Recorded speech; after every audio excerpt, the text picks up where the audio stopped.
প্রিয় দর্শক, স্বাগত জানাচ্ছি মানব জমিন লাইভের সঙ্গে রয়েছে আমি মারুফ হাসান। এই মুহূর্তে রাজধানীর গুলিস্তানের 0 পয়েন্ট থেকে যুক্ত রয়েছে। এখানে বাংলাদেশ সচিবালয়ের সামনে শিক্ষার্থীরা অবস্থান নিয়েছেন এবং এখান থেকে তারা বিভিন্ন ধরনের স্লোগান দিচ্ছেন। হাজার হাজার শিক্ষার্থী এই সচিবালয়ের সামনে এই মুহূর্তে অবস্থান নিয়েছেন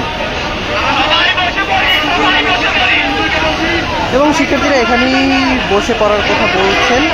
কিছুদিন ধরেই শিক্ষার্থীরা এখানে অবস্থান নিচ্ছেন এবং তারা বিভিন্ন ধরনের স্লোগান এখান থেকেই দিচ্ছেন সচিবালয়কে উদ্দেশ্য করে।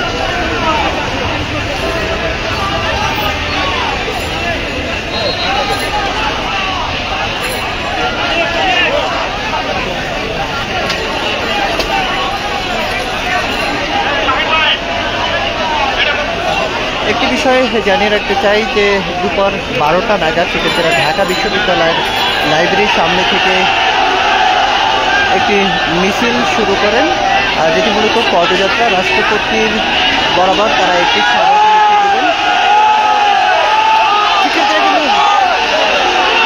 এখানে একটু ব্যারিকেড দেওয়ার চেষ্টা করছিল, শিক্ষার্থীরা কিন্তু সেটি উপেক্ষা করে এখন সামনের দিকে অগ্রসর হচ্ছেন।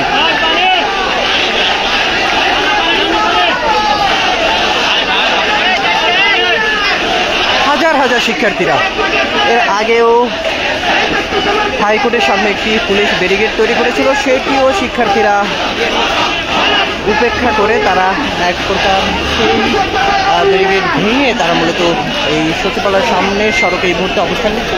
যদিও এখানে একজন পুলিশ কর্মকর্তা মূলত গোলাম রুহানি, তিনি মূলত শিক্ষার্থীদের এখানে যেতে দিচ্ছেন না। শিক্ষার্থীরা তার সঙ্গে মূলত কথা বলার চেষ্টা করছেন। আমরা একটু সামনের দিকে দেখাতে চাই আর কি।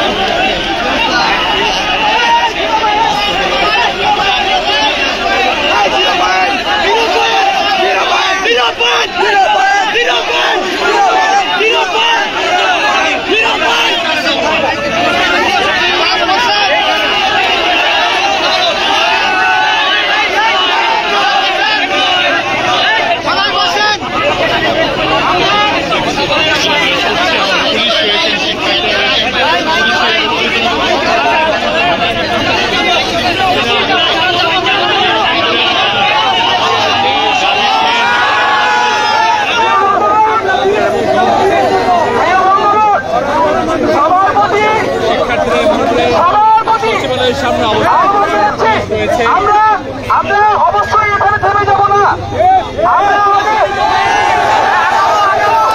কিন্তু সবার প্রতি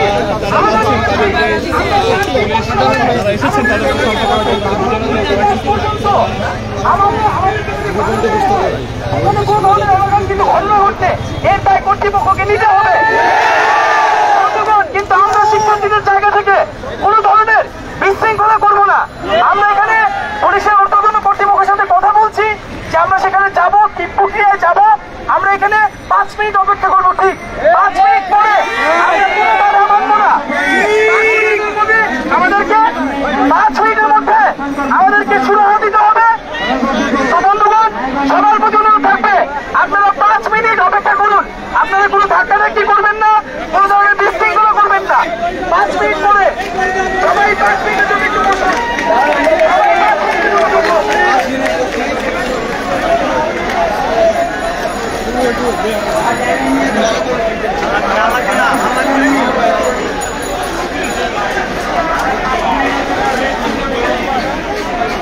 শিক্ষার্থীরা যেটি বলছেন, এই মুহূর্তে তারা 0 পয়েন্ট বা সচিবালয়ের সামনে তারা 5 মিনিট অপেক্ষা করবে এবং পুলিশের পক্ষ থেকে তাদের একটি সিদ্ধান্ত জানানো হবে তারা কোন প্রক্রিয়ায় রাষ্ট্রপতির সঙ্গে দেখা করবেন বা স্মারকলিপি প্রদান করবেন।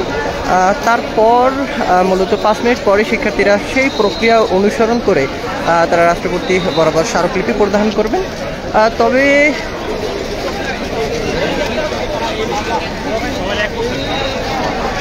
যেটি বলে রাখতে চাই আপনাদের যে ইতিমধ্যেই কিন্তু প্রতিটি মোড়ে মোড়ে পুলিশ সদস্যরা রয়েছেন এবং কিছুক্ষণ পূর্বে হাইকোর্টের সামনে একটি ব্যারিকেড তৈরি করার চেষ্টা করেছিলেন তারা, তবে শিক্ষার্থীরা সেটি ডেঙিয়ে তারা মূলত এই পর্যন্ত অর্থাৎ গুলিস্তানের 0 পয়েন্ট পর্যন্ত তারা চলে এসেছেন এবং এখন এই জায়গাটিতেই তারা অবস্থান নিয়েছেন।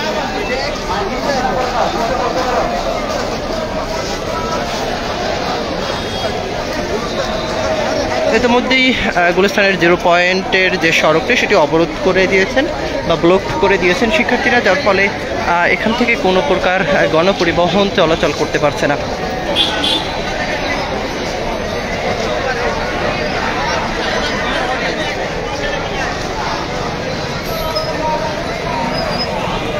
দর্শক, এই ছিল শিক্ষার্থীদের পদযাত্রার সর্বশেষ সংবাদ। এছাড়াও যে কোনো সংবাদের সর্বশেষ আপডেট পেতে মানবজমিনের সঙ্গে থাকুন সে কামনা করছি।